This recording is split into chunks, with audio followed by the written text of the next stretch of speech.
कभी ब्रश नहीं करती थी। उसे कितनी बार उसके माँ बाप ने डांटा, लेकिन उसका कोई असर उस पर होता ही नहीं था, जिस कारण से उसके दांत पीले पीले हो जाते हैं शादी के बाद। अरे बहू, वैसे तो तुझ में कोई कमी नहीं है, पर तेरे दांत इतने पीले कैसे हैं बेटा? कैसे मतलब? कोई सर्जरी थोड़ी ना कराई है। वो तो क्या नाम, मैं ब्रश नहीं करती थी तो पीले हो गए। अब क्या करूं? आप कहें तो लाल करवा लूं या फिर काले? यार ये क्या है, क्यों माँ से लड़ रही हो? लड़ रही हूँ? अरे मैं लड़ रही हूँ या ये बोल रही है कि दांत पीले हैं, पीले। अरे तपस्या थोड़ी ना की है इन्हें पीले करने के लिए, बकायदा ब्रश नहीं किया है 20 साल तक, तब जाकर। कैसी बात कर रही हो?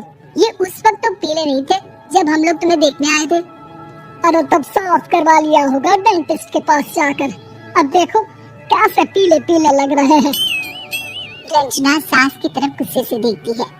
फिर शुरू हो गई पीले पीले पीले।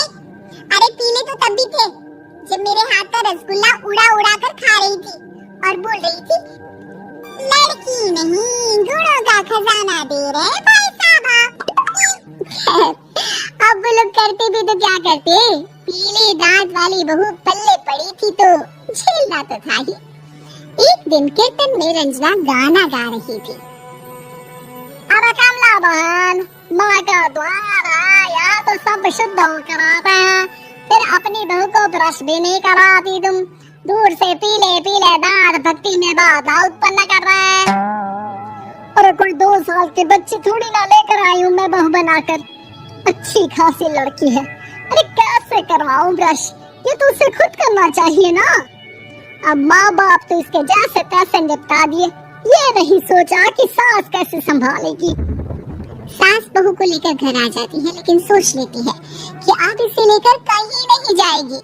अगले रोज बहू कहती है, अरे क्या हो गया, मंदिर नहीं जाना क्या? कीर्तन का वक्त हो रहा है। मेरी मधुर वाणी से कान्हा जी जागते हैं और सोते हैं। आप तो जानती है ना उनकी भक्ति में कितना मन लगता है मेरा। वो क्या है ना, तबीयत ठीक नहीं लग रही है मेरी, आराम करूंगी मैं। तबीयत ठीक नहीं लग रही? अभी तो मिथुन के गाने पर नाच रही थी आप, और अब बोल रही है कि तबीयत ठीक नहीं लग रही। अरे भक्ति में मन लगा लो सासू माँ, ऊपर जाना है, क्या मुंह दिखाओगी आप? हाँ? सास को बहू की बात पर गुस्सा आ जाता है। मैं क्या मुंह दिखाऊंगी, इसकी चिंता तो ना कर, समझी? अपने मुंह की चिंता कर, जो ये पीले पीले दांत लेकर हर जगह पहुंच जाती है। पता है लोग कितना मजाक बनाते हैं। ना जी ना, मैं नहीं जाना कहीं तेरे साथ। तो ये बात है, कोई ना, मत जाओ, मैं अपने कमरे में ही बैठकर भक्ति कर लूंगी। ऊपर वाला दांत थोड़ी ना देखता है, मन देखता है, भावना देखता है। और अरे बस बस, तू सब कुछ दिखा, बस ये सफेद चमकदार दांत ना दिखाना किसी को, है? जा यहाँ से। बहू को सास की बात का कोई फर्क नहीं पड़ता, वो तो जैसी थी वैसी ही रह जाती है। सुबह नहाकर किचन में खाना बनाना, फिर खाना खाना, कीर्तन भजन करना और सो जाना। एक दिन, माँ जी मैं सहेली के घर जा रही हूँ, शाम को लेट आऊंगी। हाँ तो जाना, मैंने कौन सा तेरी आरती करनी है घर पर बैठकर। रंजना सहेली के घर जाती है, जहाँ वो पार्टी में जाने की तैयारी कर रही होती है। अरे शिखा, कहाँ जाने की तैयारी कर रही है? मैं गलत वक्त पर आ गई क्या? अरे नहीं यार, उल्टा सही वक्त पर आई है। मैंने ये साड़ी और ज्वेलरी निकाली है यार, शाम को इनके ऑफिस की एक पार्टी में जाना है। बताना कैसा लग रहा है ये सब? नहीं यार, इस ड्रेस के साथ तो वो वाली ज्वेलरी अच्छी लगेगी।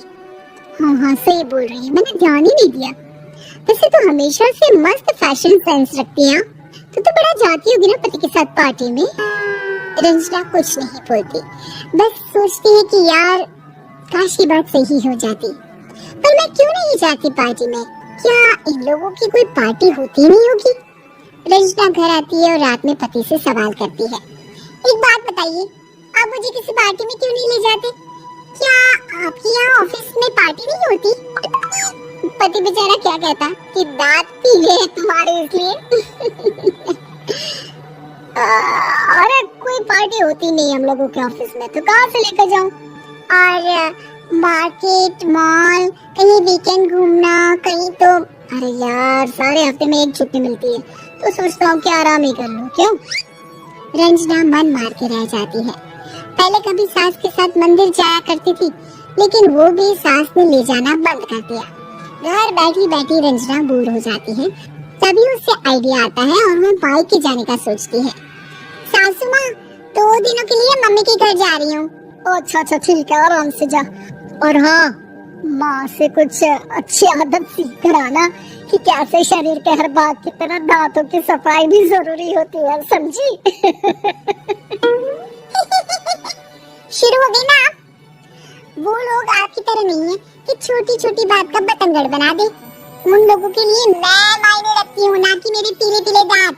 रंजना माँ को बिना बताए उन लोगों को सरप्राइज देती है, लेकिन जैसे ही वो दरवाजे पर पहुँचती है, अंदर देखती है कि घर वाले कहीं जा रहे होते हैं। अब माँ, काश रंजना दीदी के दांतों वाली प्रॉब्लम नहीं होती, तो वो भी हम लोगों के साथ चलती ना बुआ जी की बेटी की शादी में। हाँ बेटा, लेकिन अब उसे कौन समझाए कि उसको उसके पीले दांत नहीं दिखते, लेकिन उसके आसपास के लोगों को कितना एम्बैरेसिंग फील कराते हैं। मुझे तो कितनी बार उसके स्कूल की टीचर ने शिकायत की कि उसके साथ कोई लड़की बैठना भी नहीं चाहती, और ना ही कॉलेज में कोई उससे बात करना चाहता था। लेकिन पता नहीं क्यों उसे ये बात समझ में नहीं आती। कोई कमी नहीं है उस लड़की में, बस यही के दांत पीले हैं। वो तो भला हो जीजा जी और उनकी माँ का, जो दीदी को जैसी है वैसे ही रखा हुआ है। रंजना को अपने घर वालों की बात सुनकर बहुत दुख होता है। वो सोचती है कि वो क्या करे, लेकिन फिर वो सीधा डेंटिस्ट के पास जाती है, अपने दांत चमकाती है और कसम खाती है कि वो रोज ब्रश करेगी। अरे क्या हो गया? तुम तो 2 दिनों के लिए गई थी ना? पर कोई ना, अच्छा है, चलो आ गई तो। रंजना सास के सामने आकर खड़ी हो जाती है और पूरी स्माइल करती है, उसके चमकदार दांतों को दिखाती हुई। हाँ? चले मंदिर।